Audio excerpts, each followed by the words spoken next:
I'm gonna ask you to put yourself in the shoes of the average Sonic fan. There's not much they can agree on, but they can agree on two things. These games are good, these games are bad, but for some reason, this fan base cannot make up their mind about these games. Now, it's likely that you saw those 4 games and thought they were great games that you remember having a lot of good memories with and you'd replay it someday. Or you saw these 4 games and thought it was a hot, steaming pile of horse shit. On one hand, you have people who enjoy these games and love them to death, and then on the other hand, you have these people who think it's just nostalgia and that people are craving for when playing these games. Today I'm going to defend the adventure games because I think they're great games and they may not be as good as, say, Sonic Colors or Sonic Generations, but that's only because those games came out at a later date when the company has already had a lot more experience with the 3D Sonic games. Yes, the games are outdated, but there's so many good qualities about these games that are no longer here to be seen today in the new Sonic games because of how much they have been torn to shreds by critics. So without further ado, let's get right into the first Sonic Adventure game.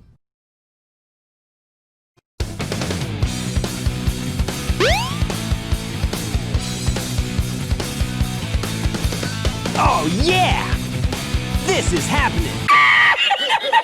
Let's get this completely out of the way first. The plot is complete garbage in this game. Robotnik wants to build Eggman Land on top of Station Square, but in order to do that he uses Chaos, which gets more power from the Chaos Emeralds, causing him to get stronger, bigger, and badder to destroy the city of Station Square so he can make Eggman Land. There are 6 playable characters with their own individual stories. I won't be going over the gameplay that much because I'll be going over that later. Let's start off with E102 Gamma. E102 Gamma's story focused on what it's like being an animal trapped in one of Eggman's robots. E102 Gamma goes through various missions killing other models of himself, freeing the animals in those models. The story ends with him defeating E101 Beta, which then releases the animal that happens to be E102 Gamma's partner, which then causes E102 Gamma to commit robot suicide so he can be with his partner, or sorry, her partner, for the rest of her life. However, sadly, this story doesn't really have much impact on the main plot of the game. Amy's plot consists of her running away from this robot that she fears very much. While Amy is running away from this robot, she comes to the realization that she needs to face her fears head on and defeat the robot. Now, I hate to say this again, but her story doesn't really affect the main plot that much. Now, Big the Cat's story is very different. It's mainly him looking for a frog. Yes, that's really a thing. Tails' story very much is intertwined with Sonic's. He stays around Sonic for most of the story, and he has some confidence-boosting plot lines going on there as well. Now, Knuckles' story starts off as when the Master Emerald was broken, he has to go find all the Master Emerald pieces so that he can piece back the Master Emerald. Now, it's important to note that these stories really don't have anything to do with the main plot mostly. It's mainly Sonic's story. These are more like side plots that really don't end up anywhere. Maybe Knuckles does, maybe Tails does a tiny bit, but mainly Sonic's story is carrying the plot. But I don't think you should just throw these plots out of the way because it does build onto the characters that we know. If you want all your plot, you might as well just play the Sonic story because he's the only one driving the major plot of the story. The plot kind of repeats itself. Sonic will go through a stage, get Chaos Emerald, lose the Chaos Emerald, Chaos gets stronger, Sonic beats up Chaos, rinse and repeat. Now this brings the point of the story which made zero sense to me every time I played through this game. The main cast are all surrounding Sonic with these lifeless Chaos Emeralds. And for some reason, it's like the writer had to write this in to save his own ass because he forgot, oh shit, Super Sonic's supposed to be in the game. So he came up with this random plot device that just made no sense to me, and you'll never see a return of this in the future games. That Sonic can just claim the positive energy of the Chaos Emeralds? I'm sorry, but you seriously pulled that out of your ass. Like, who even thinks that? This is so stupid. Anyway, Sonic becomes Super Sonic, defeats Chaos. Chaos goes back to being normal and happy. And then happily ever after, the city is in ruins, but Sonic's okay. As you can tell, the plot is pretty bad. It's filled with a lot of unnecessary plot details. Whenever it hits high points, it's met with low points, or doesn't really even explore the high points at all. And let me tell you, every time you load up this game, you get blasted with Like, holy shit, it's 2 a.m. I'm not trying to wake up everybody in the house. Now, what everyone does after hearing this is turns the volume down to volume 2 and heads straight into the Sonic story. Aight, baby, we in the game, we playing the Sonic, and wait, hold up, we need to change up the graphics.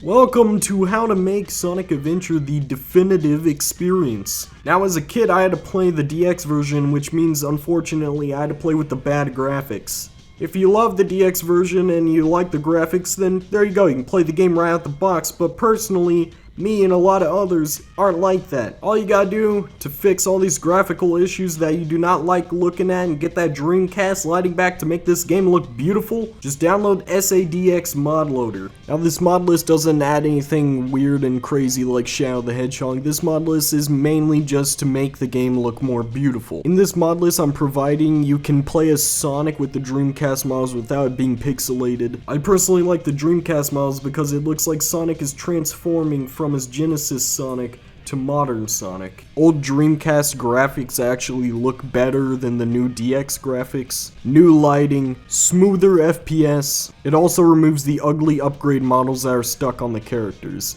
I highly recommend you play the game like this. You don't have to use the Dreamcast models, but the rest of the mods, I highly advise you do so. As well as most of these mods come with the mod loader when you download them, but I'm going to give a list right here. Alright, back to the video. Now that's out of the way, we can get right into the gameplay. Now, everyone always starts off with Sonic first because, frankly, he is the best character in the game and has the funnest levels. In Sonic's levels, you have to get to the end of the level in the fastest amount of time as possible. Now, that's simple, but there's a lot of unique things about Sonic Adventure's Sonic levels. What makes Sonic Adventure really unique is the multiple ways that you can use to get to further parts of the level. Now, some of them are glitches, but most of them are not. In fact, it feels so good, it's almost as if the game was meant to be played like this. For an example, at the beginning of Red Mountain, there is a pathway that you can go across to complete the level, but there's a faster way of doing it that isn't really glitching. You charge up a spin dash and press A as soon as you let go. You can jump completely across. Now, whether the game developers intended on you having that conscious decision, that decision was still badass and makes you feel like a speedrunner. And it's not just this level, you do it completely throughout the entire game. Yes, there are some collision issues, but that doesn't really take away from how beautiful this level design is. It's sad because nobody really improved on this concept, made it better, and made it more fleshed out with probably some better collision. The second character I want to talk about was Tails. Tails races Sonic in every level and then also races Eggman, and then sometimes he's alone in certain levels. I hope they bring back the idea of a racing character. It's a game about speed, but you rarely race anyone. Now, Tails' levels is good, but it's not as good as Sonic's because Sonic's takes a lot more effort to get through the level. Now, Knuckles gameplay. I really don't understand why anyone dislikes Knuckles gameplay, because quite frankly, I think it's awesome. Knuckles has to collect all 3 emeralds. I like the gameplay. You can climb up walls, you can glide, you can beat the shit out of things, it's fun. Now, for Amy's gameplay, is kind of like a knockoff Mario. It could get better. Like, quite honestly, Amy's gameplay could have potential, but it'd look a lot like Mario. So, quite frankly, it's up to you if you want it to continue, but like, I really don't care.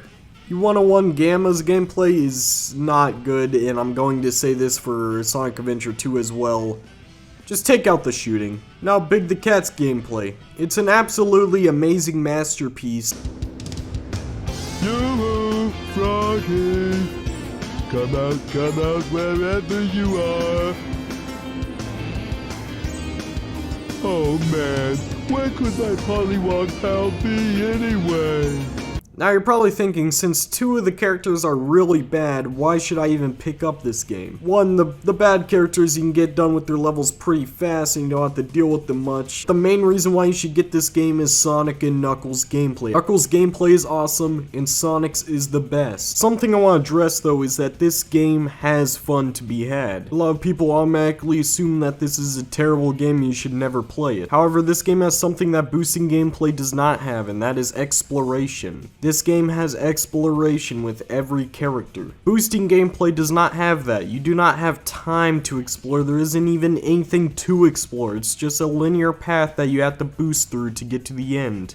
Now, any problems you had with this game is pretty much fixed in Sonic Adventure 2. This game is an absolute behemoth. Sonic Adventure 2's story is very much improved upon since Sonic Adventure 1. It has pretty much the same layout of having to get all 7 Chaos Emeralds before Eggman, because Eggman will use all 7 Chaos Emeralds for maximum power. The story starts out with Eggman searching for a weapon that his grandfather left behind. The weapon happens to be a hedgehog. Once releasing Shadow the Hedgehog informs Eggman that he can power up the Eclipse Cannon with all 7 Chaos Emeralds. Eggman says, "Aight!" This causes Shadow to commit multiple crimes, which then gets Sonic arrested. Sonic breaks out of the helicopter and begins the first level. After that, Sonic and Shadow have a little bit of feud, and it's revealed that they mistaken Shadow for Sonic. This causes Sonic to get arrested once again. As soon as Tails catches wind, he flies over to Metal Harbor and fights Eggman. Sonic breaks free and heads to the jungle. In the jungle, Sonic and Shadow have a little bit of feud, and then Eggman informs Shadow that the island is about to explode. Sonic overhears this and leaves. However, before Shadow leaves the island, he goes over to Rouge, who has 3 Chaos Emeralds that she is going to be using to power the Eclipse Cannon. After that, Eggman flexes his 6 Chaos Emeralds by blowing up the moon. Sonic, Tails, and Knuckles, who's been looking for the Master Emerald pieces after it got destroyed with Rouge. They head into the pyramid and find a rocket ship that leads them to the Ark.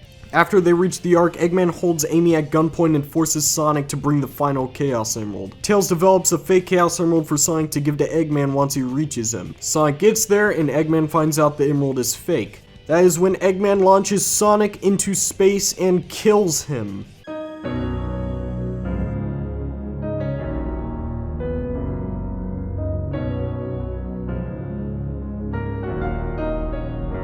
But in actual reality, Sonic just used Chaos Control with the fake emerald to escape. Sonic then has a final battle with Shadow, and Eggman places the final emerald into the Ark. It is then revealed that Eggman's grandfather coded the Ark to crash into the Earth. Panic begins. Amy pretty much tells Shadow to stop being a bitch. Shadow says, "You know, you're right." Everyone's working together and they have to fight the Bio-Lizard. The Bio-Lizard is the prototype of Shadow the Hedgehog. Don't really know how that happened, but it just kinda did, I guess. Then the Bio-Lizard attaches himself to the Ark in a weird way. Sonic and Shadow use all 7 Chaos Emeralds to become super form and take him out. However, after the Bio-Lizard dies, the Ark is still crashing towards the Earth. Sonic and Shadow hold the Ark up. The Ark is saved, however Shadow dies and Sonic lives. In the end, that's the plot. Now, there are a lot of plot holes that people point out about this plot, like how they mistaken Shadow for Sonic, or how Sonic somehow knows how to use Chaos Control, or how Sonic didn't die in super form when Shadow died. Now, as you can kinda notice, I kinda glossed over the plot for both games. A Sonic plot does not make the game good. However, SA2's plot is good enough to make it even better. And even if you think the plot isn't very good, the gameplay is outstanding. The Sonic gameplay has been improved in every single aspect. Even some of the collision was fixed. Now there's a little bit of bad collision, but not nearly as much as the first Sonic adventure. Sonic and Shadow's levels are pretty much the same. You go from one end of the map to the other end in the fastest amount of time as possible. The level design may not be as open as, say, Sonic Adventure 1's level design, but the level design is still awesome. Now, Tails and Eggman's gameplay is the worst out of the 3, but that doesn't mean it's necessarily bad. It's been an overall improvement over E101 Gamma's gameplay. They added a lot more precise platforming, which doesn't sound like much, but it goes a long way. And now we're getting into Knuckles' gameplay, which I am kinda mixed about. I love Sonic Adventure 1's Knuckles, but this game's Knuckles is a little bit different. In this game, you can't track all the Master Emerald pieces at once. You have to track it one at a time. So that means if you're near one that's not supposed to be tracked, the game will not alert you because you're supposed to get the first one that they want you to get specifically. Now, I know they did it to extend the time it takes to complete a level, but there's better ways of doing it. For an example, instead of making you go for one specifically, just make more Master Emerald pieces. Put 6 Master Emerald pieces per level and spread them out, and I'm sure it will take just as much time or even more time. But having to retrace your steps because the game may not have alerted you of an emerald that was back there is kinda stupid. Now, with all that, the Knuckles stages are still pretty fun. It's your average treasure hunter explorer. Now, there was something in both of these games that I haven't mentioned yet. and that is the Chow Garden. Now in the first Sonic Adventure, I never really did much with the Chow Garden, but with the second Sonic Adventure, woo, baby, I did so much Chow Garden it was unhealthy. I remember sinking days and days worth of hours into one Chow Garden on my GameCube save file. Sonic Adventure 2's Chow Garden is genius.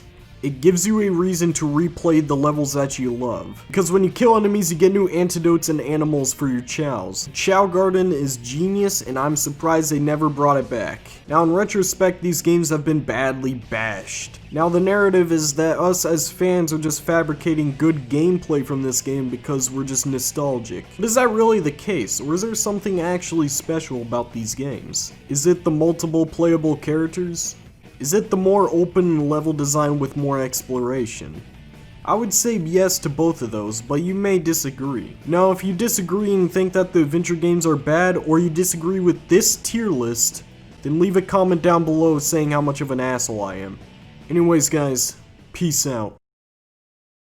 You want to end up in future Discord funny moments videos, or possibly end up in one of these videos giving your thoughts about a game? Well then join the Discord server down below. It's called Devil's Mountain. I'm on there a lot usually. There are some special events, and you can probably talk to me a lot of times. Anyways guys, I have 2 more video essays planned. I'm going to be trying to make these video essays better each and every time. Make sure to subscribe and push post notifications if you want to see that. As well as I use a lot of gameplay from content creators, so if you want to see those content creators, go to the link below. There was also a song I used for the dead Sonic gag that you can find down below. Love you guys to death. Make sure to like, subscribe, and comment.